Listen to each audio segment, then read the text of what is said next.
Bonjour à toutes, aujourd'hui on est avec Sarah. Sarah qui est une super amie que j'ai rencontrée il y a 3 ans au Mexique et avec qui on a fait la même formation de sexualité sacrée avec Leila Martin chez Vita. Coucou Sarah. Coucou. Donc on a vraiment une approche qui est très très similaire dans notre façon d'accompagner les femmes. Toi c'est vraiment que les femmes, n'est-ce pas pour l'instant? Oui, femmes et personnes non binaires. Ok. Et donc les personnes avec un vagin, on va Les dire ça comme personnes ça. avec un canal vaginal de préférence, c'est plus pratique. C'est plus pratique, oui. Parce que toi tu es vraiment focus sur l'œuf de Yoni. C'est ça, c'est-à-dire que je vais proposer des séries de sessions où on peut ne pas pratiquer l'œuf de yoni, mais c'est vraiment la pratique principale dont je me sers pour le processus de transformation au sein d'un parcours avec une cliente. Ok, super. Donc on va en parler beaucoup plus de ce que tu fais, de l'œuf. Mais voilà, si tu veux nous dire un petit peu en détail qui tu es, même en tant que femme, en tant que personne, comment tu te définis, un peu si tu as envie de nous raconter ton parcours aussi, comment t'en es arrivé à faire ça, parce qu'on t'a pas démarré là du tout, si je me Ouais, souviens c'est bien. vrai, c'est vrai. Et après on parlera un peu plus de l'œuf et tout ça. Ok.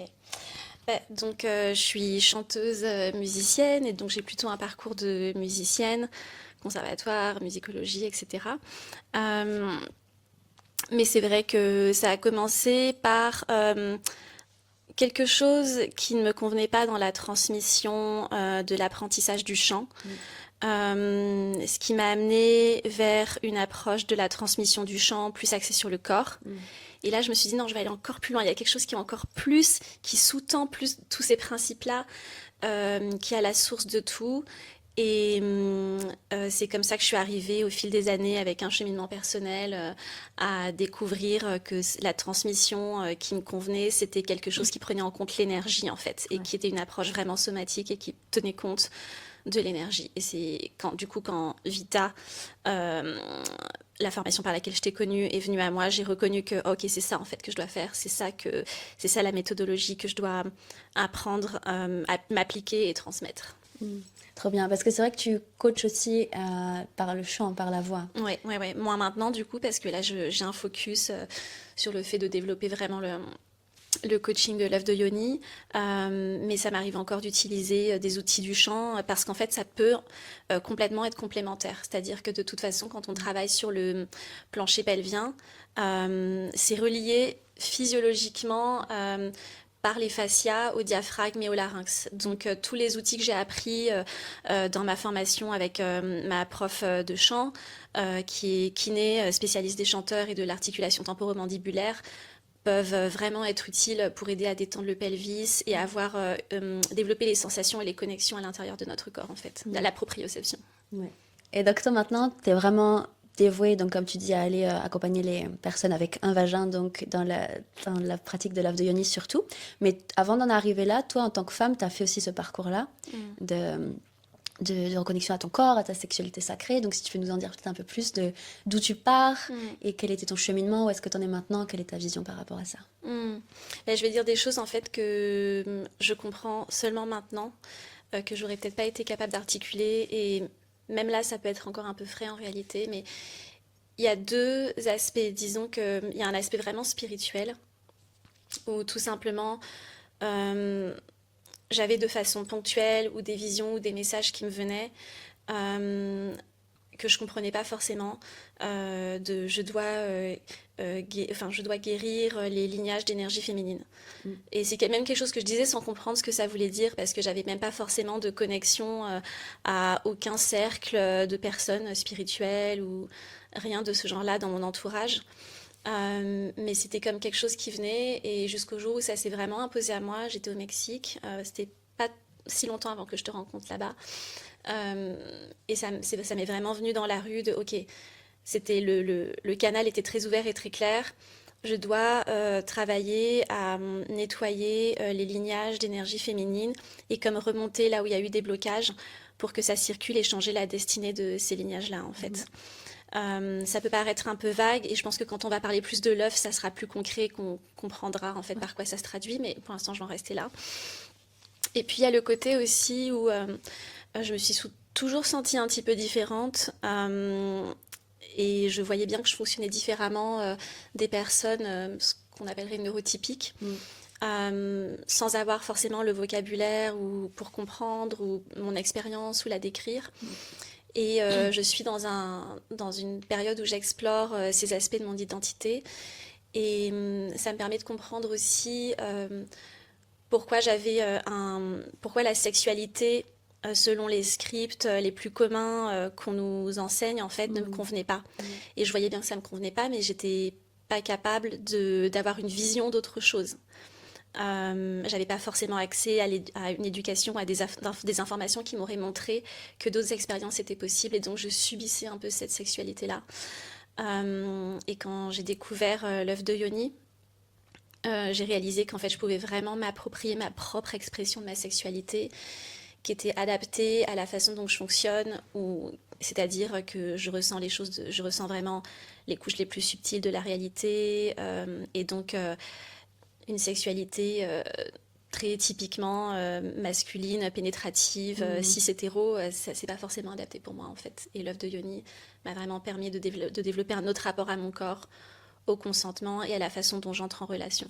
C'est vrai qu'on a un peu un parcours, même si on est un peu différentes, on a quand même beaucoup de similarités. Et l'œuf de Yoni, c'était moi aussi quelque chose qui m'a vraiment soutenue et aidée, même plus que ça, et que j'aime beaucoup enseigner aussi maintenant. Toi, c'était quoi vraiment dans la pratique de l'œuf? Parce que tu en as parlé déjà un petit peu, mais qu'est-ce qui fait que l'œuf en soi, parce que c'est une pierre, ils sont là, on va les montrer juste après, une pierre ou un cristal, pourquoi cette pierre ou ce cristal, il t'aide? Parce que beaucoup de femmes, elles sont attirées par l'œuf sans savoir pourquoi, donc ça c'est très intéressant, mais aussi on comprend pas à quoi ça sert un œuf. Il y a plein de filles qui ont l'œuf dans l'armoire à la maison, n'est-ce pas? Je pense qu'il y en a plein qui nous écoutent et c'est le cas. Donc moi, c'était le cas pendant des années.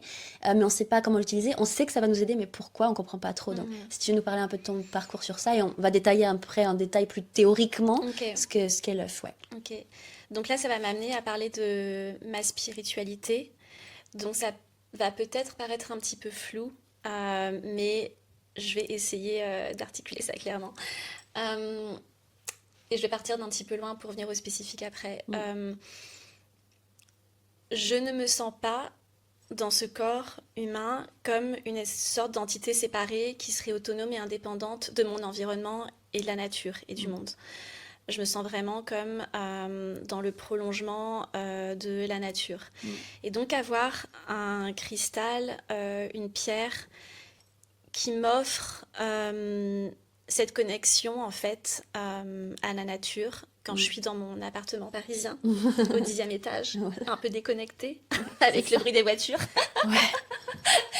C'est aussi une façon de me remettre très concrètement dans ce lien en fait avec quelque chose de plus grand. Et c'est une façon, quand je ressens ce quelque chose de plus grand, que certaines personnes appelleront Dieu, la déesse, l'énergie divine, ce qu'on veut. C'est une façon de créer un espace sacré pour ma pratique, c'est une façon de créer de la safety, de me sentir safe en fait dans mon corps et de ne pas reposer seulement sur mon amour de petit être humain dans mon petit cœur, mais de sentir un amour plus universel, plus cosmique, plus englobant, plus grand en fait, dans lequel je peux m'abandonner et vraiment aller du coup plus loin, plus profondément dans ce qu'il peut y avoir de transformatif dans cette pratique en fait. Je ne sais pas si ça répond à ta question. Si, ouais, c'est clair au niveau très énergétique et spirituel, dans le sens où tu te sens vraiment aimé inconditionnellement par le tout, on va appeler ça le tout, comme tu disais, l'univers ou Dieu. C'est vrai qu'il y a cette approche-là avec l'œuf. Et ça peut parler aux femmes qui sont très connectées à l'énergie, mais il y a aussi des femmes qui sont très plus terre-à-terre, ou des personnes qui sont plus terre-à-terre. Et est-ce que toi, dans ton corps physique, vraiment si on va dans le concret, entre guillemets, dans le concret avec ta Yoni, comment ça t'a vraiment ancré plus dans ton corps peut-être? Oui, c'est vrai que c'est délicat pour moi de parler plus dans ces dimensions vraiment plus physiologiques parce que, encore une fois, ma sexualité s'exprime plus à un niveau énergétique. Mais je dirais ceci, les exercices, c'est un peu ce que dit notre prof Leïla, elle compare toujours, elle dit la pratique de l'œuf de Yoni, c'est un peu ce que le yoga est au stretching, dans le sens où ça vient nous mettre en contact pas seulement avec l'aspect purement physiologique, comme ce serait le cas dans les exercices de Kegel, par exemple, la rééducation du périnée que peuvent faire certaines femmes après l'accouchement. Mais ça nous met en contact aussi avec notre corps d'une façon plus globale, notre corps émotionnel, notre corps énergétique. Et Quand on, par exemple, fait des exercices avec l'œuf inséré dans le canal vaginal, on développe nos sensations dans cette zone de notre corps. Et c'est aussi nous réapproprier d'une partie du corps Mhm. euh, qui a un vécu, qui a peut-être un peu de bagage, hein. Cool, ouais, ouais, c'est ça. Ouais. Voilà, et avoir une approche du coup douce, à notre rythme. Et maintenant, même quand ça m'arrive du coup de faire des pratiques avec l'œuf énergétique, c'est-à-dire sans l'œuf physique dans mon canal vaginal, et je vois bien que waouh, j'ai accès à des sensations de plaisir, j'ai accès à beaucoup plus de contrôle de mes muscles dans cette partie de Mm. mon corps, même quand l'œuf n'y est pas en fait. Ouais. Voilà. Et après, on peut avoir l'œuf inséré et ne pas le sentir.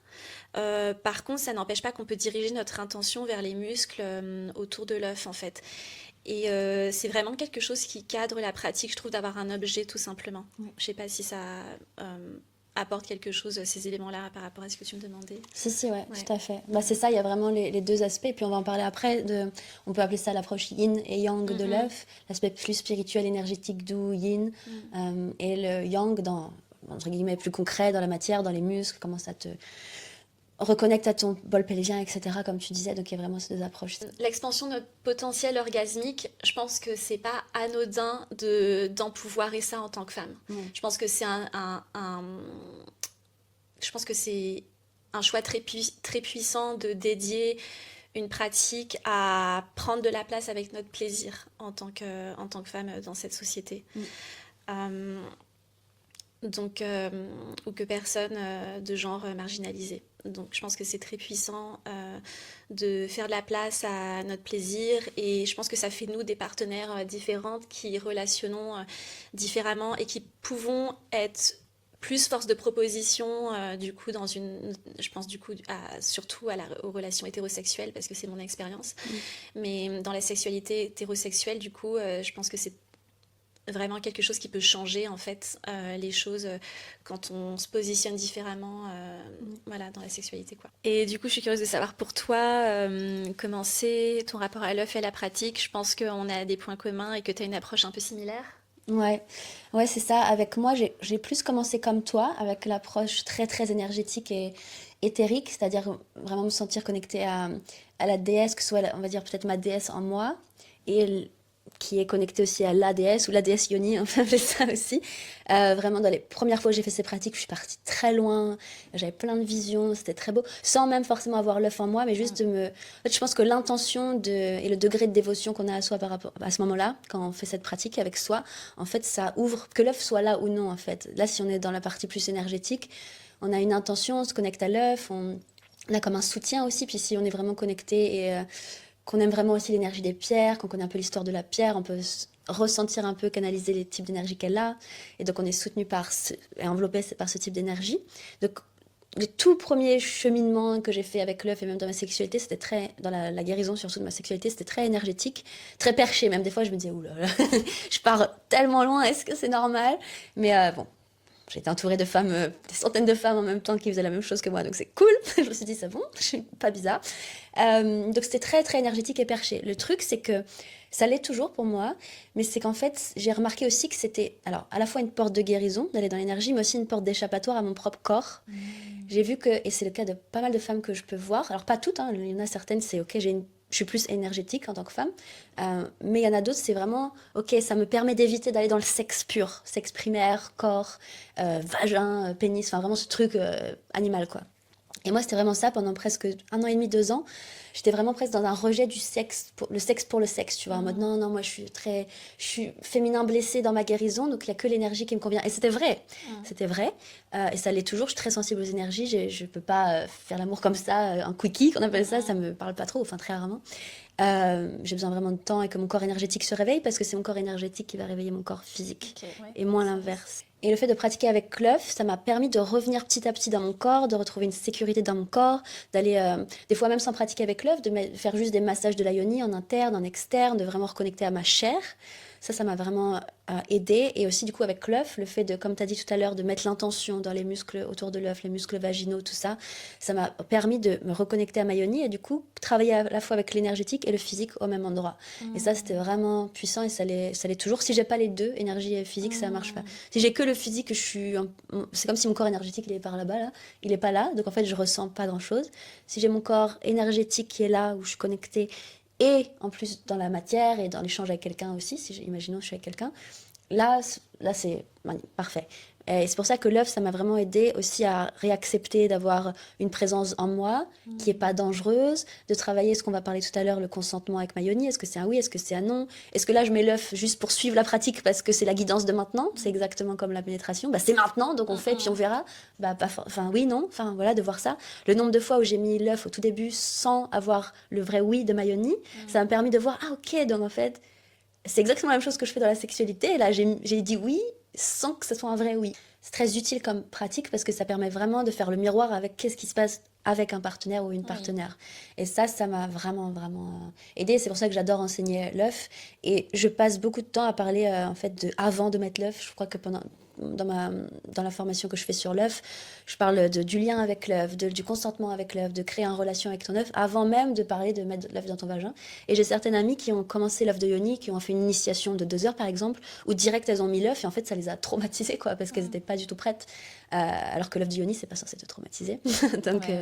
Donc voilà, la façon dont c'est guidé aussi, et puis de la façon dont tu es en rapport avec ton œuf, on va en parler plus de ça. Mais ouais, ça m'a vraiment soutenue. Mais c'est tellement puissant ce que tu dis, cette partie de ce que ça permet de réclamer du consentement et de notre approche de la sexualité, mais aussi ce que tu disais de notre relation à l'énergie sexuelle qui peut aussi être un échappatoire.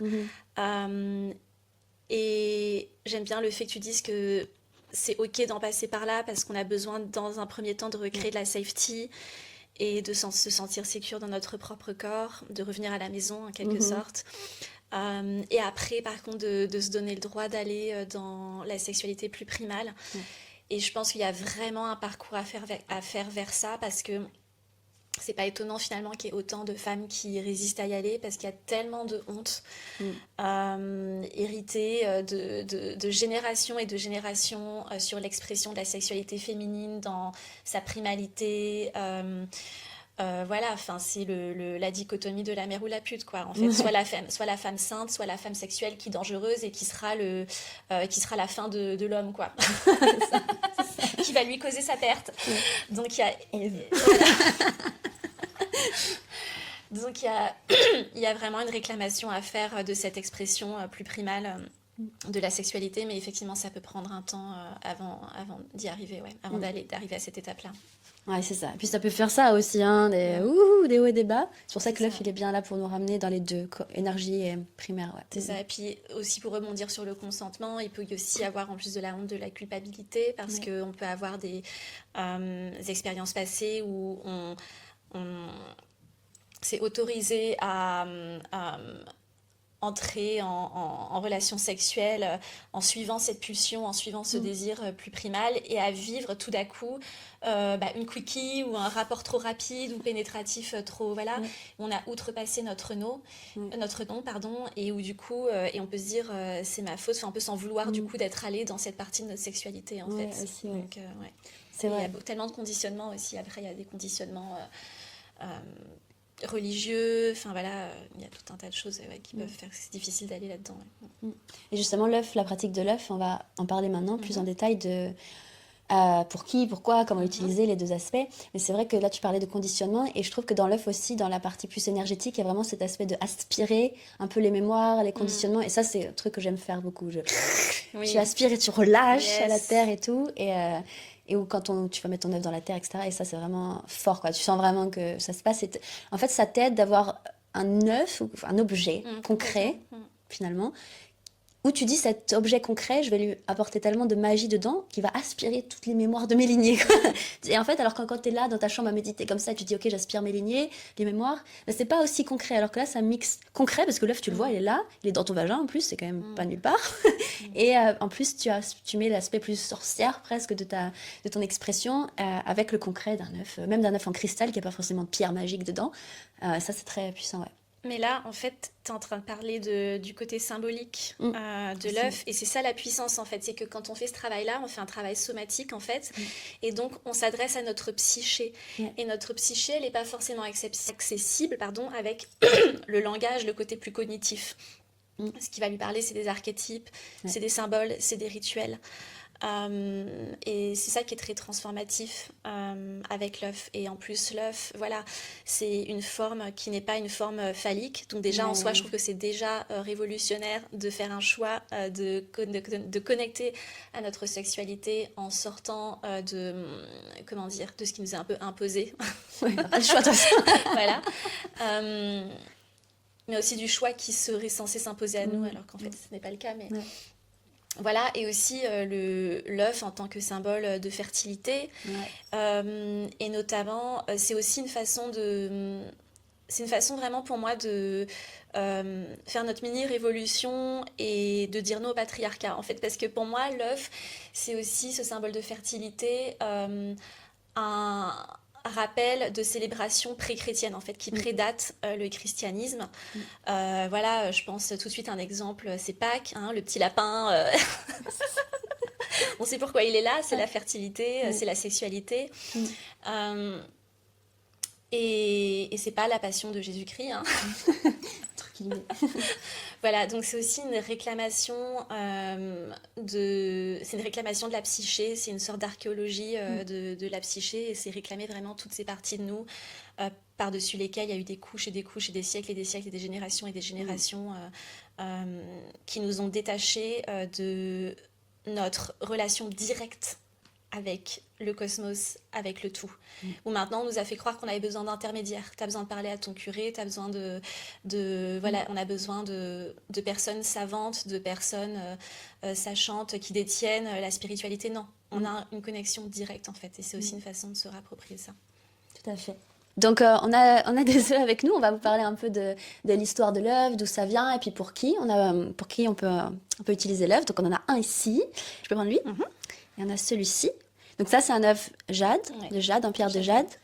Et avec des trous, donc il est percé pour celles qui veulent utiliser la ficelle, on en parlera plus en détail. Et celui-là, c'est un œuf en cristal qui est percé aussi. Donc là, j'ai apporté 2 œufs moyens. C'est la taille la plus commune, voilà, celle qui répond aux besoins le plus commun. Voilà. Après, on peut avoir des œufs plus petits. Mais comme ils sont plus petits, ça veut aussi dire qu'ils sont plus difficiles à percevoir ou qui demandent peut-être un plancher plus tonique. Donc c'est pour des personnes qui ont une pratique plus avancée en général. Et il y a des œufs plus gros. Donc c'est notamment adapté pour des personnes qui ont accouché dans les mois qui ont précédé, qui veulent reprendre une pratique avec leur yoni. Voilà, parce que si les muscles sont très détendus dans cette zone et qu'elles ont plus de mal à garder l'œuf, un œuf plus gros va être plus facile à garder. Voilà, donc on insère toujours par la partie la plus grosse, pas par ce bout-là, pas par le bout plus fin, voilà, ça permet de le garder, parce que si on met tout le poids en bas, voilà, forcément, ça met une grosse épaisseur à l'entrée de notre vagin. Je voulais juste rajouter un truc qui me venait, parce que les filles, souvent, par exemple, celles qui viennent d'accoucher, elles ont peur de mettre un gros œuf parce qu'elles se disent « Ah, mais c'est lourd, etc. » Oui, mais c'est vrai, comme tu disais, qu'il y avait la notion que les muscles, du coup, sont tellement plus détendus que, en fait, plus l'œuf est gros, plus c'est facile d'encercler le vagin. Alors que si vous mettez un petit ou un moyen, encore ça va, parce qu'il y a différents types de moyens aussi, j'ai vu, mais en général, ils ont à peu près la même taille. Les moyens ou les petits, c'est vrai que vous n'allez pas pouvoir encercler l'œuf avec vos muscles. L'idée, c'est de pouvoir le sentir. Après, petit, c'est vrai qu'il y a les deux approches aussi. Moi, j'utilise quasiment jamais les petits parce que ça me parle pas. Mais c'est vrai que c'est mieux pour les plus avancés parce que ça permet... Enfin, pour encercler un petit, il faut beaucoup plus de contraction, de tonicité autour du vagin et de l'œuf. Mais c'est vrai que pour les filles qui ont du vaginisme, ça peut aussi être pas mal dans la notion de sécurité. Et c'est pas trop gros, ça fait pas peur. Parce que Je pense que même, et j'ai pas d'exemple en tête, quand j'ai donné un œuf à une fille pour qui c'était la première fois, c'est toujours oh, mais c'est énorme, comment ça va rentrer? Alors que le pénis de leur partenaire, il fait 5 Plus fois cette large. taille. Ouais, ouais. Et ça rentre, et certaines ont accouché d'un bébé de 3 kilos. Ouais. Par contre, ça fait peur, et ça, c'est assez fou. Ça parle beaucoup, je pense. Ouais, ça en dit long. Ouais, ça en dit long Ça en sur dit- quand c'est une pratique juste avec nous, tout d'un Ouais. coup, c'est fou ce qu'on est capable de d'outrepasser Ouais. quand c'est pas pour nous ou avec nous, le côté sacrificiel Ouais, qu'on c'est nous ça. enseigne, ouais. C'est ça. Et donc, il y a, en plus, ça me fait faire une parenthèse là-dessus, c'est que ça vous réapproprie aussi votre propre vagin, tout ça, parce que le nombre de femmes aussi qui ne se touchent pas, qui trouvent dégueu leur vagin, leur yoni. Et le fait de passer avec l'œuf, pour certaines, c'est aussi une échappatoire, parce que c'est l'œuf qui va aller dans la yoni et pas mes doigts.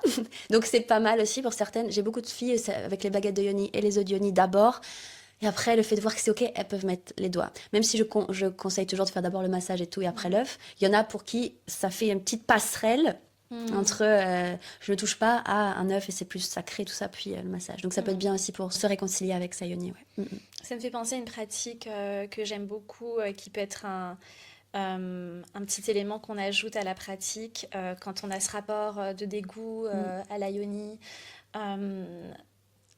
C'est vrai que on évolue tellement dans une société qui nous montre des yonis sans poils, couleur chair complètement unie avec le reste du corps.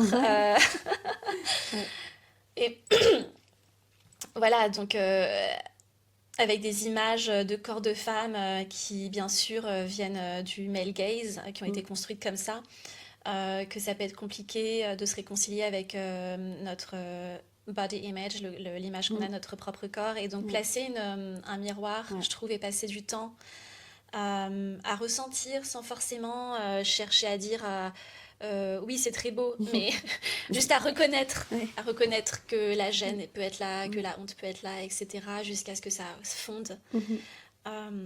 Ça peut être intéressant pour les personnes qui ont ce challenge-là. Ouais, tout à fait, tout à fait. Là, j'ai apporté un œuf en cristal. Donc l'avantage, cristal borosilicate, c'est qu'il est solide, il est non poreux, il est facile à entretenir, on peut le laver à l'eau très chaude, il va pas craquer. Voilà, donc il est très safe, je dirais, body safe, très safe pour le corps d'un point de vue d'hygiène. Le jade relativement aussi, on peut le laver à une température élevée. Pareil, non poreux, il va pas craquer, voilà. Donc, faut bien laver le petit tunnel à l'intérieur.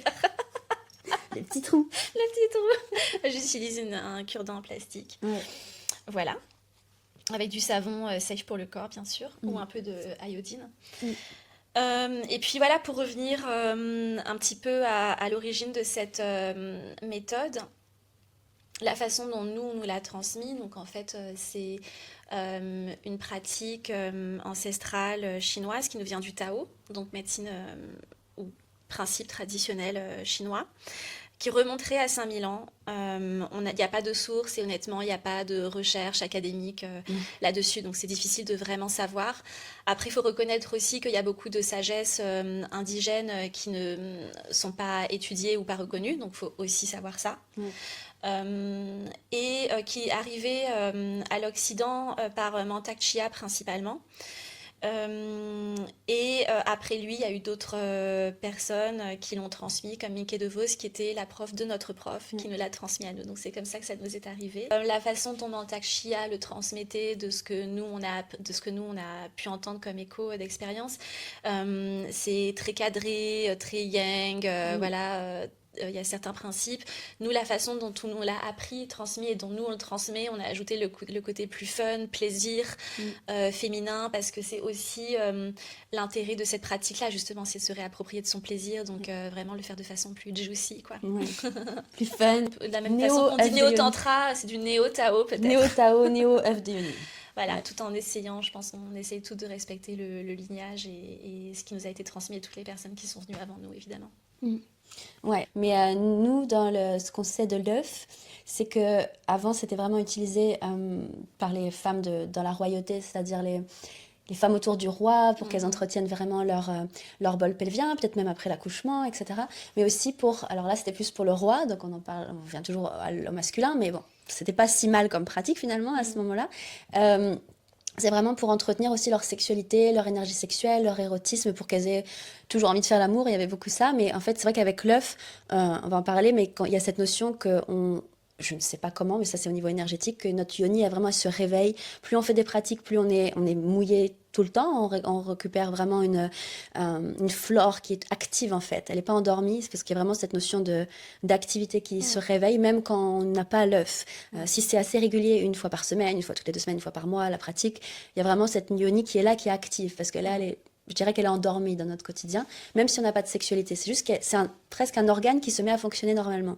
Et c'était vraiment aussi pour ça qu'il y a eu cette pratique de l'œuf de jade. À la base, c'était l'œuf de jade, les pierres en jade, que le roi donnait à ses maîtresses, à ses compagnes, etc., pour qu'elles aient une bonne santé sexuelle finalement. Ouais. Et au niveau de l'ovulation aussi, de la fécondité. Ouais, j'ai vu beaucoup ça, qu'il y avait... forcément, plus notre yoni elle est en bonne santé, meilleure relation on a avec elle, plus ça a un impact sur nos ovaires, notre utérus, notre manière d'être féconde ou non. Donc, ouais. Oui, et c'est un peu le principe d'une sagesse qui est fondée sur le principe de l'énergie Mm. et qui part du principe, je simplifie à l'extrême, hein, attention, parce qu'on distingue différents types d'énergie, si je vais un peu plus dans le détail, mais pour parler grossièrement, on a une énergie qui circule et qui peut être bloquée à certains endroits. Et ces blocages peuvent être dus à des déséquilibres qui peuvent venir d'une émotion qui est restée bloquée quelque part dans le corps et qui va affecter l'équilibre santé. Par exemple, tu parlais de la flore, donc de la flore vaginale, etc. Et du coup, dans l'idée du Tao, c'est aussi beaucoup de passer dans ces endroits-là pour que l'énergie circule à nouveau, que du coup la flore soit de nouveau équilibrée, qu'on soit plus mouillé, etc., etc. Donc c'est vraiment le principe d'une pratique euh, qui est fondée sur ce principe d'énergie en fait. Ouais, c'est ça. Et c'est ça que j'aime beaucoup avec le Tao. Pour celles qui se demandent le Tao, donc le taoïsme, ça ressemble, si on peut faire un exemple, ça ressemble pas mal au tantra dans la manière de voir la vie et voilà, de vivre au travers de son corps d'humain et d'être spirituel. Donc ça ressemble pas mal, c'est juste que le tantra c'est un des Tao, c'est Shin. Mais ce que j'aime beaucoup dans le Tao et qu'on retrouve moins dans le tantra, alors je sais pas si c'est juste que ça n'a pas été transmis ou pas écrit, mais en tout cas ce qu'on a toujours du Tao, c'est qu'il y a beaucoup l'approche de médecine, de santé holistique du corps, de vraiment... il y a beaucoup de médecins, en fait, taoïstes, alors qu'on ne va pas forcément parler de médecins tantriques.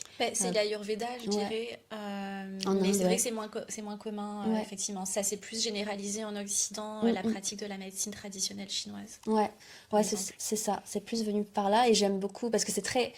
Le Tao, ça peut faire... Parce qu'en Tao, on parle à la fois d'immortalité comme de telle glande, elle a besoin de ça pour aller bien, en fait. Mhm. Donc, et en fait, c'est relié un peu tout ça. Mais je trouve qu'ils sont très cadrés et c'est très concret, en fait, dans l'approche Mhm. taoïste. Et même dans l'œuvre de Yoni, même si ça peut paraître perché, les principes, les rituels, c'est très cadré, quoi. C'est C'est pas très juste... cadré. et Non, c'est non, il ça y a qui est des bien. principes. Il y a, quand on pense à la réflexologie, notamment, qu'on utilise dans la pratique de l'œuvre de jade aussi, parce qu'on va venir, par exemple, solliciter certains points précis à l'intérieur du canal vaginal ou même le long de la vulve. Mm.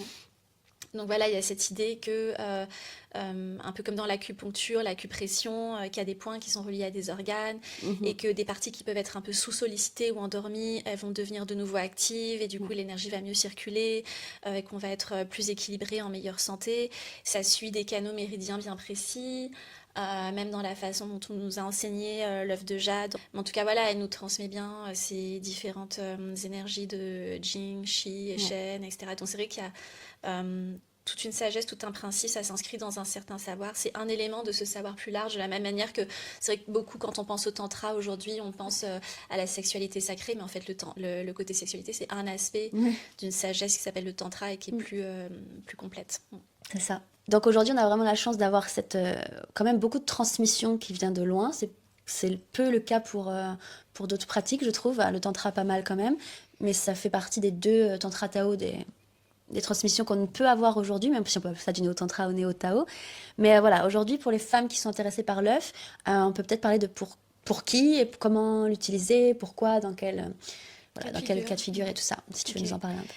Oui, et du coup, j'ai hâte aussi que toi t'en parles avec ton expérience. Ça fait plus longtemps que tu enseignes et que tu coaches là-dessus. Mm. Mais ce que je vois beaucoup, donc, c'est que c'est très bénéfique pour des personnes qui se sentent déconnectées de leur corps. Et je pense qu'on attire un peu les personnes qu'on est le plus à même d'aider. Et les personnes qui viennent à moi, c'est des personnes qui, je pense, se sont pas senties adéquates dans la société et qui, du coup, ont essayé de changer ou de s'adapter et à qui ça a demandé ou ça a impliqué qu'elles se détachent un peu de leur corps, qu'elles se dissocient, le mot est un peu fort, mais même si c'est des choses qu'elles ont pu vivre dans certaines expériences sexuelles, mais en tout cas qu'elles se déconnectent un peu de leur corps, parce qu'elles se sentent pas correctes ou pas comme il faudrait être, ou pas les bonnes personnes, ou il y a quelque chose qui va pas chez elles.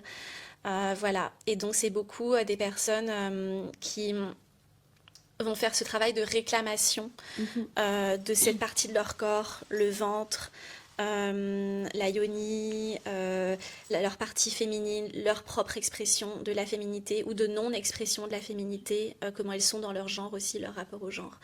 Voilà. Donc c'est très bénéfique quand on veut en fait réclamer, moi je le vois comme ça, c'est vraiment très puissant pour réclamer notre identité en fait, soit si on a été marginalisé, soit quand on s'est senti différent. Moi ça a été beaucoup du fait de ma neurodivergence. Beaucoup des personnes aussi qui ont pu avoir des expériences traumatisantes dans cette partie de leur corps, soit par traitement médicamenteux après une chimio par exemple, soit tout simplement dans des expériences sexuelles non consentantes, voilà, des violences sexuelles, des abus, etc. Voilà, ça c'est quelque chose qui peut prendre du temps et évidemment je conseille toujours quand il y a cette dimension psychologique, traumatique, de aussi accompagner le coaching d'un suivi psychologique parce que nous on a des compétences de coach je pense que notre pratique elle est trauma informée. Et sensibilisée au trauma, mais c'est bien d'avoir aussi des personnes qui sont vraiment compétentes, formées, spécialisées là-dessus. Dans le psy, ouais, tout à fait. Bah, comme tu dis, je crois que moi j'attire aussi des femmes qui ont déjà fait ce cheminement psycho. Et c'est vrai que dans mon école et dans les programmes, j'ai jamais de femmes qui débutent en fait. Nous, c'est beaucoup des femmes qui ont vécu l'inceste et du viol, en effet, un peu plus tard dans leur adolescence ou adulte, même dans leur propre mariage. Elles s'inscrivent jamais comme ça dans l'école, ça passe toujours par un rendez-vous et tout ça, par des filles qui travaillent avec moi et qui savent très bien ce qu'elles font et qui on accepte ou non.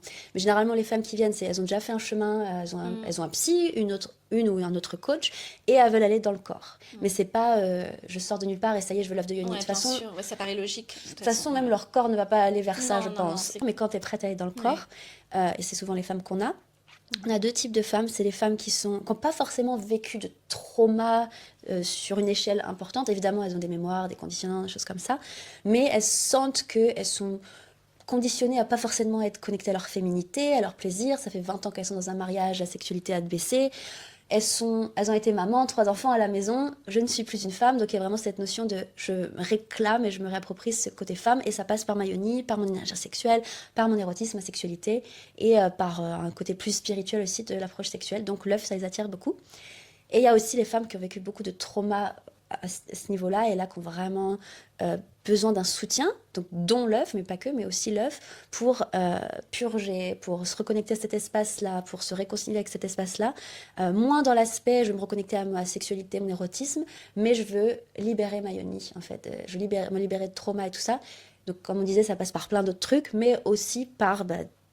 à l'endroit où ça s'est passé, quoi. Donc voilà, il y a beaucoup ça. Et j'ai souvent cet exemple en tête, j'ai 2-3 filles en tête souvent, à mes retraites, par exemple, de femmes qui n'ont pas eu de pénétration pendant plusieurs années, suite à des traumas, qui étaient en couple d'ailleurs, avec des partenaires très patients et très super, enfin voilà, nickel. Donc comme quoi c'est possible. Je fais une parenthèse sur ça, c'est possible. J'ai 2 femmes en tête de qui je suis très proche, qui ont fait des programmes ces dernières années, et qui ont passé plusieurs années avec leur partenaire qu'elles venaient de rencontrer, et elle leur a expliqué leur parcours, elle leur a dit la pénétration c'est pas possible parce que je suis en train de guérir ça, et le gars est resté, quoi. Donc juste c'est possible. Voilà, et c'est très beau à voir. Et oui. et voilà, maintenant elles ont une belle sexualité d'ailleurs avec leur partenaire qui leur ressemble. Bref, mais tout ça pour dire que j'ai des femmes en tête qui, le fait d'avoir l'œuf ou une baguette de yoni aussi, qui n'est pas phallique mais qui est un serpent, des choses comme ça, en fait, elles ne se retrouvent pas seules face à elles-mêmes. Déjà il y a la guidance et il y a un intermédiaire œuf ou baguette. Et le fait de passer par là, en quelques jours seulement pour des femmes qui avaient fait zéro pratique, zéro sexualité en plusieurs années suite à des viols dans leur âge adulte, euh, en 2-3 jours, vraiment 2-3 jours, elles se sont reconnectées suite à des massages, à des pratiques, tout ça, hop, direct, repénétration consentie avec elles-mêmes évidemment, et de voir que c'est sécure, tout va bien, et que c'est moi qui gère, et tout ça. Et en fait, ça peut être très très rapide, comme il y en a d'autres qui ont besoin de plusieurs années, il n'y a pas mieux ou moins bien. Mais ça peut aller très vite, le fait d'avoir cette dévotion, cette intention dans l'œuf, ce symbolisme, pardon, comme tu disais.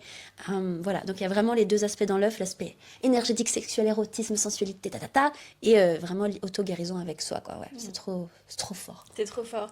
Et c'est vrai, donc j'ajoute à ta liste, je complète. Il y a beaucoup de femmes qui constatent qu'il y a aussi des problèmes physiologiques qui s'améliorent. C'est pas quelque chose évidemment qu'on peut garantir. Vos fibromes vont disparaître, ça non. Mais c'est des choses qui arrivent avec la pratique de l'œuf. Ou des soulagements de symptômes de syndrome prémenstruel, d'endométriose. J'ai récemment été diagnostiquée d'adénomiose, donc voilà, une sorte de forme interne de l'endométriose. Après 25 ans de souffrance, ça a pris 25 ans à ces médecins pour me diagnostiquer. Ouais, ok. Ouais. Et malheureusement, dans mon cas personnel, c'est très incapacitant et handicapant parce que ça se couple à 20 fibromes et à un syndrome prémenstruel extrêmement intense, avec douleur, fatigue chronique, problème de concentration, enfin, et la liste est très longue. Donc, moi, je vais me faire insérer un stérilet hormonal. Ce qui m'amène du coup à apporter ce détail qu'on peut pratiquer l'œuf quand on a un stérilet. Simplement, on évite les pratiques où on tire en fait sur l'œuf. Voilà, donc c'était le petit détail que je voulais ajouter. Et aussi que c'est ok de ne pas se mettre de pression, d'objectifs, parce qu'on est tellement dans une société où on est orienté sur des objectifs. Je vais faire mon œuf de yoni et comme ça je guérirai. C'est ok en fait si ça ne fonctionne pas pour vous, c'est ok si ça ne fonctionne pas pour tout le monde. On a tous des corps différents, on a tous nos limites et c'est ok en fait. Ça peut être une étape aussi. Ça peut être une étape, exactement. Et puis du coup, pour ajouter à cette liste, donc des bénéfices et des personnes que ça peut aider et soutenir, je dirais quelque chose que je vois aussi et des personnes qui viennent à moi, parce qu'encore une fois, voilà, ce sont les personnes que je pense je suis le plus à même d'accompagner. Ce sont des personnes, donc beaucoup d'artistes, beaucoup de personnes qui ont un médium créatif, voilà, que ce soit en hobby ou leur métier ou leur vie. Et je vois vraiment aussi l'œuf, encore une fois, quand on a peut-être un peu avancé dans ce processus de réappropriation de notre corps, de connexion à nous-mêmes, de self-love, de guérison, etc., des couches les plus survival, on va dire. C'est vraiment ce que ça peut décupler en potentiel de s'auto-réaliser dans notre expression artistique, en fait. Libérer parce que je pense que ce qui se passe, c'est qu'on se donne plus le droit d'être nous-mêmes. Et forcément, ça va se traduire dans notre art. Voilà, ça peut se traduire aussi dans nos activismes, si on a des causes. Et ça peut aussi se traduire dans notre vie amoureuse, qui on est en tant que partenaire, en fait, comment on est avec l'autre, et juste comment on s'autorise à être complètement authentique. Donc pour moi aussi, c'est vraiment un parcours vers l'authenticité et la self-expression, être comment dire, approcher votre potentiel maximum d'expression authentique, de self-expression. In your art, right? Dans votre art, votre activisme, votre vie amoureuse. Ouais, tout à fait. Quand on reconnecte à son pouvoir, en fait, on se réapproprie. Puissance, ouais. Même en tant que maman, quand j'ai beaucoup de mamans, moi, dans l'école, c'est, elles sont, j'allais dire outrées, mais c'est pas le mot que je cherche, mais choquées positivement de faire ce travail sur ma sexualité, en quoi ça a impacté, comment j'éduque mes enfants. En fait, si, parce que le rapport qu'elle a avec elle-même, ça va aussi avoir un impact à la maison et tout ça. Et puis, sans parler des mamans avec leurs filles, le fait que la maman fasse le processus.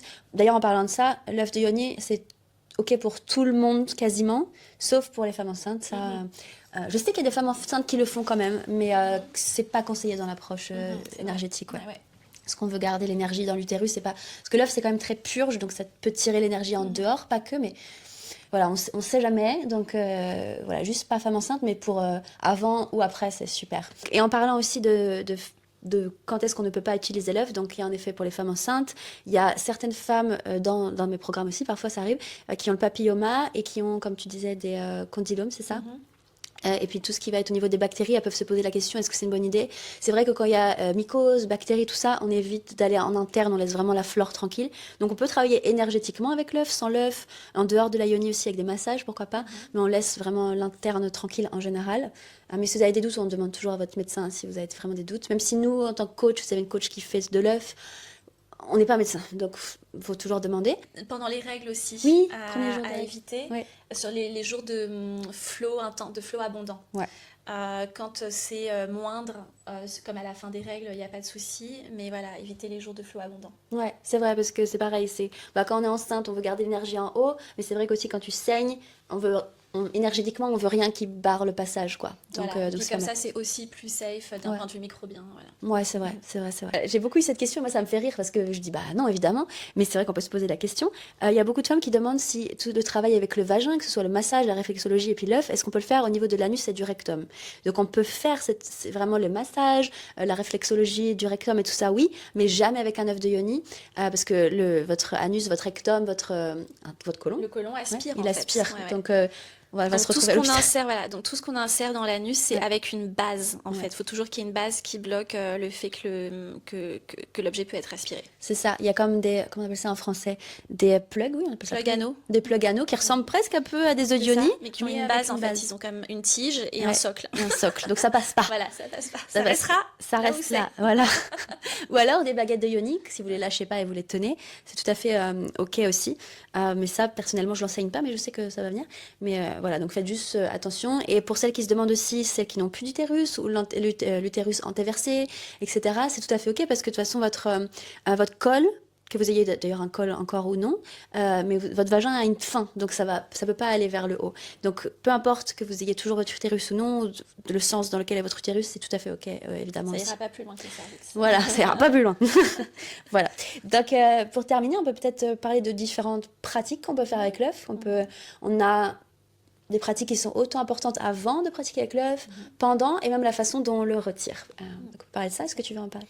Oui, ben, par exemple, on a parlé plutôt de tout l'aspect consentement, réconciliation avec sa yoni, avec des expériences passées, et donc passer du temps à l'entrée du vagin. Et une pratique que j'aime beaucoup dans cette optique-là, c'est le massage de la poitrine.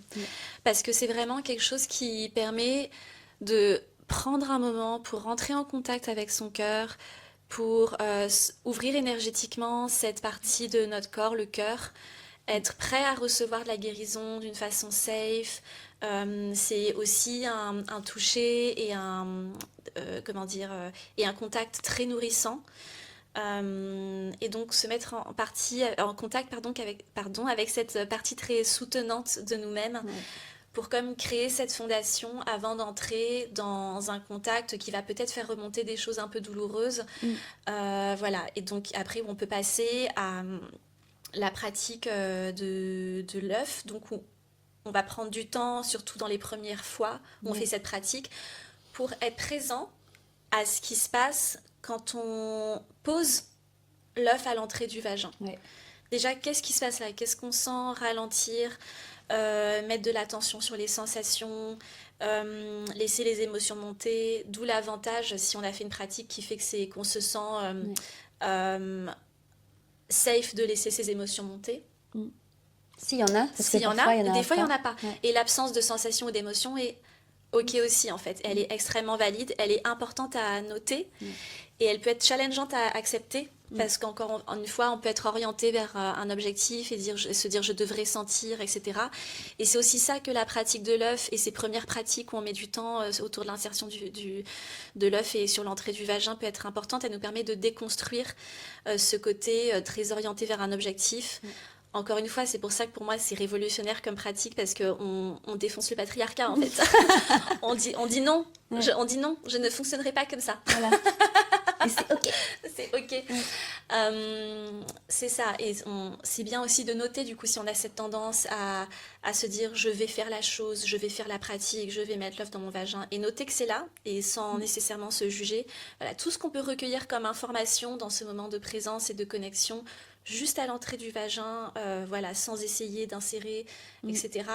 Et juste, c'est aussi une façon d'introduire un autre rapport à notre corps. euh, qui est du coup pas dans ce côté action, mais plus dans un côté réception. Genre, je pose l'œuf à l'entrée de la yoni et j'observe comment elle reçoit ou ne reçoit pas, ou est peut-être ouverte à recevoir. Et en fait, juste en étant dans cette présence, il y a quelque chose qui peut se passer, parce que le corps, c'est toujours cette idée d'énergie qui circule ou qui est bloquée. Sentir, libérer et contrôler, c'est en dernier, voire pas nécessaire. Ouais. Donc juste sentir, ça peut libérer. Tout d'un coup, le fait que des émotions ou des sensations viennent à la conscience, le corps de lui-même peut ajuster des choses. Des émotions peuvent s'évaporer. Il peut y avoir de la libération. On n'a pas besoin d'être dans l'action tout le temps ou dans le faire tout le temps. Et être juste dans l'être et dans la réception, c'est aussi, je pense qu'il y a vraiment de révolutionnaire avec cette pratique. Et du coup, voilà, j'aime beaucoup ces premiers temps de pratique de l'œuf qui consiste vraiment à réclamer notre consentement, à introduire un nouveau rapport avec notre yoni, à passer du temps avec cette partie de notre corps. Voilà, et voir ce qu'elle a de beau et de magique. Et c'est quelque chose que j'ai vécu encore récemment, malgré ma longue pratique. J'ai passé du temps à refaire ça, juste ce truc d'introduction, d'insérer l'œuf. Ouais. Et j'ai vraiment vu qu'il y avait besoin de encore ralentir, en fait, de encore ralentir. Et j'ai vraiment vu la beauté, le sacré et la magie de l'entrée de mon vagin. C'est vraiment sacré et ça n'en demande pas moins. Et c'est quelque chose qui peut aussi après changer vos standards dans la sexualité et changer vos standards avec vos partenaires. C'est ça que je mérite, en fait. C'est ce niveau de révérence, en fait. Tout à fait. Et c'est pour ça que je dis qu'on a souvent le même... On fonctionne un peu pareil, parce que c'est vrai que j'adore aussi la pratique de l'œuf. Et je sens aussi quand j'arrête de le faire, que ça a un impact au bout de plusieurs mois dans ma sexualité. Qu'au début, c'est quand je pratique avec l'œuf et que j'ai une sexualité, ma sexualité, elle est vraiment incroyable. Autant au niveau primaire qu'énergétique que respect. Mais je vois aussi que, comme j'ai beaucoup de bagages avec moi, quand j'arrête la pratique de l'œuf ou quand j'arrête à me connecter à cette notion de sacré, même si c'est pas l'œuf en soi, je vois que ma sexualité, je vais dire change, mais presque se dégrade finalement, parce que ça fait pas si longtemps, ça fait quelques années que je fais ce cheminement, mais en fait, avant ça, j'ai eu beaucoup plus d'années, et si on parle de mémoire, on en a pour longtemps, mais en fait, je vois, donc en fait, c'est très facile aussi d'oublier cette notion de sacré, donc c'est pas mal d'avoir des pratiques régulières. Et ce que je préfère dans l'œuf, c'est vraiment ce avant. Parce que j'aime bien avoir l'œuf, pratiquer avec et tout ça, mais quand j'ai l'œuf, je suis plus dans le faire, mais dans le faire conscient, hein, vraiment toujours ritualiser tout ça, mais je suis en mode, ok, je vais faire quelque chose maintenant, avec. Même si c'est ne rien faire, mais c'est toujours faire quelque chose. Alors que le avant, genre, ok, comment j'accueille mon œuf, comment je le prépare, et comment je m'en occupe même quand j'en ai pas besoin, comment je le présente à ma yoni, comment je prépare mon corps pour qu'il puisse ou non recevoir l'œuf. Tout ça, en fait, c'est le plus important finalement. Et pour moi, c'était le plus guérisseur, et c'est pour ça aussi que je prends pas mal de temps dans comment je l'enseigne de avant, en fait. Ouais, en formation œuf de yoni, ouais, mais tu vas avoir des heures avant où tu n'utilises même pas l'œuf. Et des fois, ça peut être frustrant pour certaines, elles comprennent pas, mais après, elles comprennent. Elles disent, ah bah oui, là, t'aurais inséré ton œuf au bout de 5 minutes, t'aurais fait quoi? Rien du tout, tu vois. Ou tu l'aurais même pas mis. Donc c'est vraiment cette notion de comment mon corps s'ouvre, ou comment il veut pas s'ouvrir, et que je respecte qu'ils veulent pas, que j'essaie de comprendre pourquoi. Et ouais, pour les femmes, je pense que la pratique de l'œuf, même qu'elles peuvent travailler avec l'œuf sans l'avoir à l'intérieur, vraiment, c'est hyper guérisseur déjà, ouais. C'est ça. Et tu disais, il peut y avoir des moments où la yoni ne veut pas recevoir l'œuf. Et en fait, ça peut être très puissant, ça peut être frustrant. Mais ça peut être très puissant d'honorer ce nom, en fait. Parce que c'est peut-être un nom qui n'a pas eu l'occasion d'être honoré ou dit ou entendu d'autres fois. Et le fait que tout d'un coup, on lui donne une puissance, une voix, qu'on l'honore, en fait, ça peut en soi être une pratique. Ça peut en soi être vraiment guérissant. C'est ça, en fait. Ouais, tu le dis très bien, c'est que bah, là, le corps, il comprend que là, je peux guérir de ça, que j'ai pas pu dire non là-bas la dernière fois, et là, je peux le dire maintenant, et on va m'écouter et m'aimer quand même. Si je te dis non, et s'il respecte mon non. Et ça pour moi, c'était vraiment très, très... Et c'est pas encore acquis des fois, hein. Même là, je le vois. Je fais mes trucs, machin, pourtant j'enseigne l'œuf, je sais très bien comment ça fonctionne, je sais comment mon corps il fonctionne. Parfois, je me vois me dire, non mais t'es sûre que c'est non là? Parce que je te jure que si je mets l'œuf maintenant, on va faire des trucs cool. Et encore, tu vois.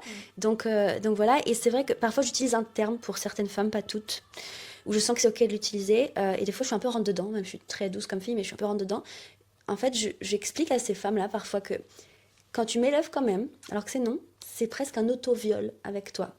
Et je sais que parfois ça peut secouer dans la tête, ça peut être très violent comme terme, et en même temps c'est pour faire prendre conscience que ton corps il te dit non.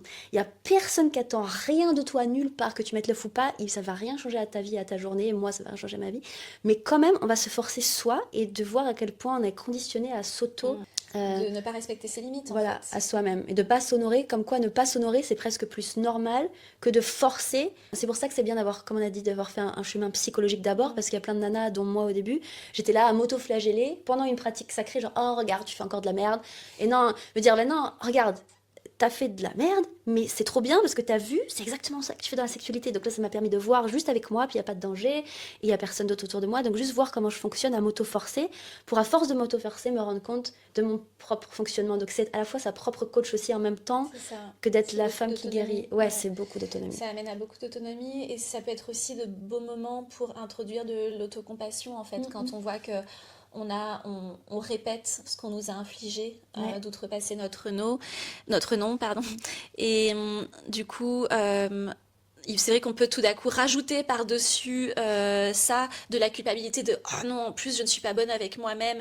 Et c'est tout un cycle et une spirale, et on rajoute des couches et des couches, on s'en sort pas.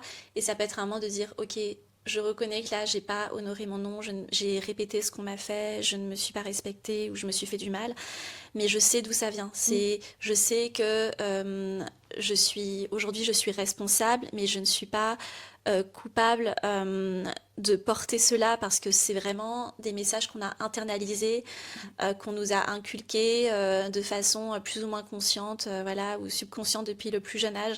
Donc c'est pas étonnant que ça prenne du temps avant de changer des comportements, des choses qui sont comme des réflexes et des automatismes des fois, et qui sont au-delà de certains comportements qui sont juste une façon d'être et une façon de penser, parce qu'on est tellement tout le temps en mode, je veux dire, dans nos sociétés modernes, en mode action, accomplir, objectif, réaliser, réussir, etc., que voilà, changer de mode d'être, quand on rentre dans une pratique de yoni, on a besoin d'opérer différemment de la façon dont on opère dans nos vies au quotidien. Et ça peut demander un temps, cette transition, surtout si elle n'est pas entraînée, si c'est pas quelque chose qui nous est familier ou très accessible immédiatement. Ouais, c'est ça. Non, mais on peut peut-être parler d'une pratique que tu aimes bien. Donc là, c'était l'aspect plus yin en réalité, parce que c'est vrai qu'il y a deux approches, comme on disait, de l'œuf. C'est yin, guérison, libération, douceur, consentement, etc. Et yang dans l'aspect fer, toujours sacré et conscient, mais dans la tonification du bol pelvien, dans plein de pratiques qu'on peut faire. Yang aussi dans l'aspect réamener de la lubrification, du potentiel de plaisir, tout ça. Est-ce que tu as... C'est vrai on a les mêmes pratiques, donc je sais ce que tu vas me répondre. Est-ce que tu as une pratique dont tu vas nous parler vraiment que tu aimes bien dans le fer, du coup, avec Ouais, dans l'œuf? le faire. Alors, il y a cette pratique en anglais qui s'appelle One, Two, Three Bliss, que j'aime beaucoup, qui est tellement délicieuse, parce que c'est vrai qu'on a passé beaucoup de temps à parler de, voilà, du côté guérison, voilà, des challenges que les personnes qui font cette pratique peuvent rencontrer, etc. Mais allons dans le plaisir, Aussi, parce que revenons. c'est aussi ça. Ouais. Euh, et donc, où on va squeezer, Contracté. contracter, Ouais. serrer autour de l'œuf à différents endroits. Donc d'abord en dessous de l'œuf, puis autour de l'œuf, puis au-dessus de l'œuf. Ouais. Et ce que ça permet de faire, en fait, c'est de réveiller différentes parties de notre canal vaginal qui nous donnent accès à différents arômes de plaisir, j'ai envie de dire. Le plaisir qu'on peut avoir plutôt au niveau de la zone du point G, le plaisir qu'on peut avoir plutôt un peu plus haut dans le canal vaginal, le plaisir qu'on peut avoir autour du cervix, du col de l'utérus, voilà. C'est un plaisir très spécifique, c'est un type, et ça nous entraîne à un potentiel orgasmique qui a une autre expression, qui a une autre saveur en fait. Donc voilà, c'est un exercice où on va en synchronisant avec notre respiration, inspiration et expiration, serrer et relâcher. Et ça va du coup augmenter notre capacité à ressentir du plaisir dans ces parties de notre vagin. Je rappelle aussi que du coup il y a l'aspect réflexologique, en fait en sollicitant ces zones-là, en les réveillant d'un point de vue neurosensoriel. On active aussi la santé et l'équilibre de certains organes dans notre corps. Je rentre pas dans le détail, mais je pourrais joindre un petit diagramme Ouais. si tu veux. Voilà. Ouais. Ouais, donc le 1, 2, 3 bliss, si je peux dire ça. Donc c'est vraiment. Ça permet à la fois je trouve que c'est aussi énergétique pas mal parce que c'est très dans la chair et voilà, ça réveille beaucoup les muscles du vagin. Et pour certaines femmes, moi au début, j'arrivais pas à faire le. Attends, je dois serrer rien de mon corps à part juste cette partie-là, presque. C'est la puissance. C'est très compliqué et ça ramène donc de. En fait, ça recrée même la neurotransmission C'est ça. à ce niveau-là, dans le C'est bol ça. pelvien qui est totalement coupé. Donc vraiment, je dois serrer juste ici et pas serrer mon anus, ni C'est ça. ma vessie, ni etc. Donc vraiment ramener de la conscience et même de la sagesse musculaire tout simplement aussi, parce que c'est très très important. Je crois que c'est le seul muscle dont on s'occupe pas si on va à la salle de sport par exemple, c'est le seul. C'est ça. Et c'est le plus important parce que ça tient tout notre corps quand même. Peut-être s'en occuper. Et c'est vrai qu'après, il y a l'aspect plus orgasmique que quand tu serres, et après tu envoies l'énergie C'est vers ça. le haut. C'est ça. Et tu relâches en envoyant l'énergie vers le haut aussi. Et ça, je trouve que ça redirige aussi l'énergie sexuelle. Nous, les femmes, on peut avoir ce truc où on perd de l'énergie dans la sexualité, que ce soit qu'on la donne à l'autre ou que juste nos orgasmes vont vers le bas, dans le sens où on a un petit orgasme, d'un coup on le relâche comme ça, et puis ça part dans la nature, en gros.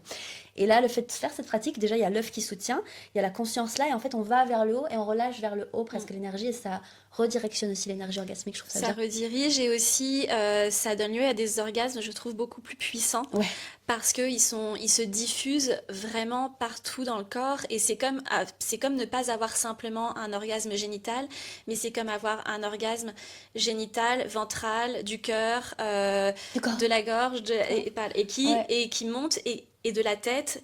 Et après, qui se diffuse comme une petite pluie délicieuse, toute douce dans tout le corps et qui va jusqu'au bout des petits orteils. Et Ouais. aussi, est-ce que c'est vrai ce que tu disais pour rebondir, la difficulté à sentir au début, ce qui est complètement normal et encore une fois super ok. Au début, ça peut être juste l'intention Ouais. de contracter ces parties-là, même si on n'est pas capable de savoir si c'est ce qu'on fait. Ouais. Alors à ce propos, pour éviter de trop sursolliciter l'anus ou les muscles de l'aine, etc., les tendons, on peut introduire un doigt à l'entrée du vagin pour sentir si c'est ça qu'on contracte et si on contracte d'autres parties. Et donc essayer de pas contracter les autres parties, quitte à ne pas arriver à contracter l'entrée du vagin au départ, c'est pas grave, il vaut mieux ne rien contracter et juste avoir l'intention d'eux.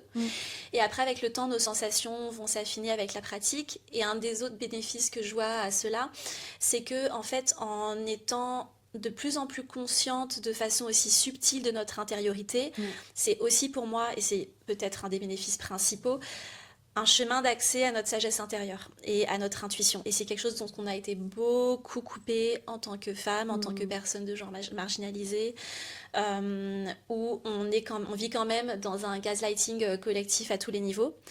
Et donc se réapproprier de ce qu'on sent dans nos tripes et dans notre utérus, de notre intuition, de notre senti intérieur, de notre sagesse intérieure, et honorer, parce que souvent ce qui peut se passer aussi, c'est qu'on sent, mais ça part très vite.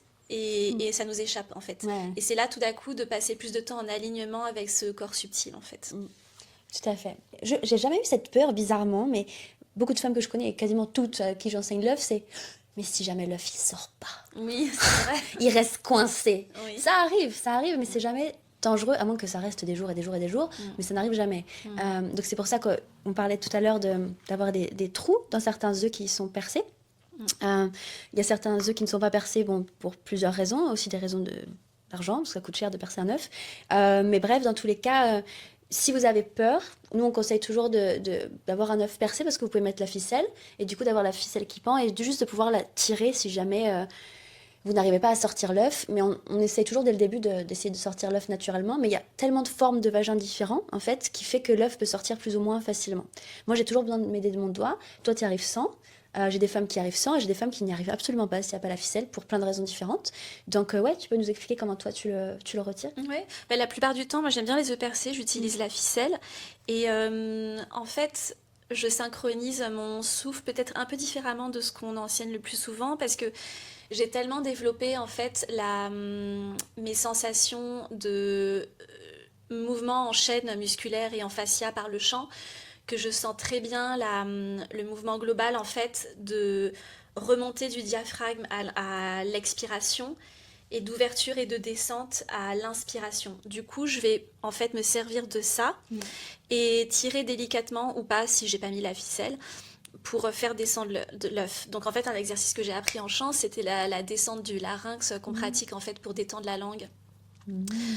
Et où donc à chaque inspiration, le larynx descend un petit peu en même temps que le diaphragme. Et en fait, au lieu de le laisser remonter, je vais le garder en place. Et avec l'inspiration suivante, je vais le faire descendre un peu plus bas. Je suis en train d'essayer là pendant que tu parles, j'essaye. Et un peu plus bas. Et un peu plus bas. À chaque inspiration, entre chaque expiration.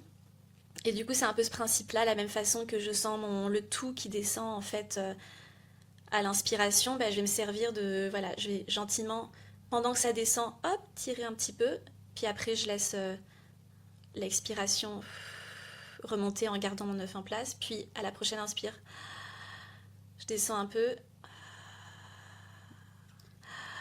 Et je descends, etc., etc. Alors que beaucoup de femmes pourraient penser, ok, elle expire, c'est là je me détends, je pousse, alors qu'en fait non, c'est l'inspire qui détend musculairement, qui descend. Ça dépend à quoi on l'associe. Moi, je l'associe au mouvement de mon corps et de mes organes, etc. Mais on peut l'associer plutôt au côté symbolique de l'inspiration, c'est relâché, et l'inspiration, c'est plutôt actif. Donc, c'est vrai. Tout dépend. Et un élément que je voulais ajouter, c'est aussi de se servir des positions facilitatrices. Donc, si j'ai la ficelle, ça peut marcher un peu dans toutes les positions. J'ai un utérus dans une position un peu bizarre parce que comme il prend beaucoup de place, il y a ma vessie, bref. Du coup, si j'ai pas la ficelle, par contre, je vais vraiment me servir d'une position facilitatrice. Et après, quand il commence à arriver proche de l'entrée du vagin, au fur et à mesure que j'ai descendu, je vais le scoop, le choper comme ça, et puis Et par contre, de la même manière qu'on a passé du temps avec notre yoni au moment d'insérer, c'est important de sentir et d'honorer le rythme de l'entrée du vagin dans l'autre sens aussi. Ouais, tout à fait. Le temps, le voir la sortie. Et puis, c'est toujours un miroir, cette pratique avec votre sexualité, que ce soit la pénétration, mais aussi comment l'autre ressort. En fait, je me rappelle qu'au début, je comprenais pas dans la sexualité quand mon partenaire sortait trop vite pour moi. Ou s'en allait trop vite, mon corps était dans un état de panique et de colère parce que c'était comme si on m'avait arraché un lien, en fait, ou même un nombre, tu vois. Tellement il y a une connexion, même col de l'utérus à gland du pénis, tout ça, il y a les fluides et tout, et d'un coup, ça part alors que c'est toujours en connexion. Ça mettait dans des états pas possibles. Et là, maintenant aussi, avec cette pratique de l'œuf, ça m'a mis conscience sur ça. Que même avec l'œuf, c'est très rare. Quand ma yoni ne le veut plus, elle me le dit, il faut que j'enlève direct. J'ai pas le choix. Et j'enlève et ça sort très vite. Puis il y a des moments où je laisse plusieurs heures ou quelques minutes, enfin voilà, après la pratique. Souvent, je laisse quand même plusieurs heures. Sauf quand la pratique était forte, je crois qu'elle veut le retirer. Mais enfin bon, ça dépend des fois. Et c'est vrai que moi, j'ai jamais ou quasiment jamais la ficelle, à part pour des pratiques plus yang, tonificatrices. Et ce que j'aime bien, c'est mettre dans des positions que tu appelles facilitatrices. C'est ce on peut appeler accoucher de son œuf. Voilà, c'est une position un peu d'accouchement, presque accroupie à quatre pattes, où j'ai un genou qui est levé et un genou qui est au sol, et en fait ça me permet d'aller chercher, donc déjà je respire aussi, mais c'est tout à fait différent de toi. Je ne saurais pas l'expliquer parce que je suis dans une micro-transe à ce moment-là où ma respiration sait quoi faire et se calibrer sur vraiment mon bol pelvien comme ça, et en fait je fais juste quelques contractions, des contractions pour qu'en fait mon vagin il sente, attends, l'œuf est où, parce que des fois il est plus ou moins haut, il est où, ah il est là, ok, et là petit à petit je pose la conscience que d'accoucher de mon œuf, que ça descende, et en fait ça le fait un peu naturellement, où je contracte des contractes, et je vais toujours m'aider de mon majeur, je mets toujours mon majeur, et puis à un moment l'œuf est là, et je vais juste voilà, c'est pas le scooper comme tu dis, mais juste suivre le chemin, et juste ça le tient un petit peu, et hop, ça tombe. Parce que souvent, l'œuf aussi peut tomber quand vous allez aux toilettes ou des choses comme ça arrive souvent. Combien d'œufs on a perdu? Combien d'œufs on a perdu comme ça? Même pendant une retraite, on était ensemble, je dis, Sarah, j'ai perdu mon œuf dans les toilettes. Et je pouvais pas le récupérer, là, pour le coup. T'entends un grand plounk? Ouais. Ça, c'est con. Ça arrive. Et peut-être qu'on peut parler justement de ça aussi. Est-ce qu'on peut garder l'œuf? Ouais. En fait, je sais qu'il y a tellement d'approches. Ouais. Quand on regarde sur Internet, on va vous dire max 4 heures. Parce qu'on veut, déjà au niveau bactéries, tout ça, on veut faire gaffe, etc. Et donc, ils ont raison quand on vous connaît pas de dire un nombre d'heures. Mais l'œuf, c'est quand même très hygiénique, que ce soit parce que vous vous mettez à bouillir, que vous le laviez, etc. Votre vagin, il accueille un pénis, parfois, qui n'a pas pris sa douche pendant 24 heures. Votre œuf qui a été lavé au savon, il n'y a pas de problème, en fait, hein. Et ça, des fois, ça passe très bien et votre flore fait son job, et parfois, ça passe pas. Ou des doigts, un de mes ex, il fumait, et parfois, la cigarette, tout ça, et donc, ça peut m'avoir causé des mycoses, etc. Mais il y a aussi des fois où ma flore gérait très bien ça. Donc, pas d'inquiétude non plus extrême autour de l'œuf, mais toujours faire attention. La ficelle, toujours la changer aussi, ne jamais utiliser la même. Mais tant que votre œuf est propre, et que vous sentez que c'est ok, et que vous n'avez pas un bol pelvien trop tendu, parce que là, ça peut aussi poser... En fait, je sais qu'avec l'œuf, il y a des femmes qui veulent se tonifier le bol pelvien, alors que le but, c'est le détendre pour vous. Donc, ça peut créer des contractions, surtout quand il y a du stress ou qu'on est stressé de base. En fait, les muscles peuvent se serrer autour de l'œuf et le rester coincé. Parfois, il y a des femmes qui restent coincées quelques jours comme ça. Et après, l'œuf tombe toujours. Mais donc, si vous commencez avec l'œuf, de toute façon, toujours la ficelle et vous enlevez quand vous le sentez. Mais je sais que bon, il y en a qui le gardent 24 heures, c'est tout à fait OK. Il y en a qui... Moi, j'aime bien le garder toute la nuit. J'ai eu une longue période où je gardais toujours toute la nuit. Donc, c'est 8 à 10 heures. Puis le matin, on l'enlève. Des fois, c'est 1 heure après. Des fois, c'est jamais. Enfin, je sais pas, toi, ce que t'en penses par rapport à ça. Oui, ben moi j'aime bien le garder un petit peu quelques heures. Je sais qu'un peu de la même manière que tu parlais de ce qui se passait quand ça sortait trop vite pour toi, je sais que des fois, soit parce qu'effectivement il y a une connexion, il y a un travail énergétique et ça continue de travailler. Donc être très abrupt et radical dans la façon dont on clôt un container, un space. Ouais. Enfin voilà, il faut avoir une conscience là-dessus. Et aussi, je sais que ça peut effectuer un travail sur l'attachement, en fait, Oui. voilà, sur un plan, sur le plan du corps émotionnel. Donc il y a des fois où je sens que c'est complètement organique de le retirer tout de suite après la pratique ou peu après. Et il y a des fois où je sens qu'il y a quelque chose qui doit continuer, j'ai besoin de le garder un peu. Ça, dans mon cas, c'est pas plus de quelques heures en général. Ça m'est arrivé récemment de le garder toute la nuit par mégarde. Ouais.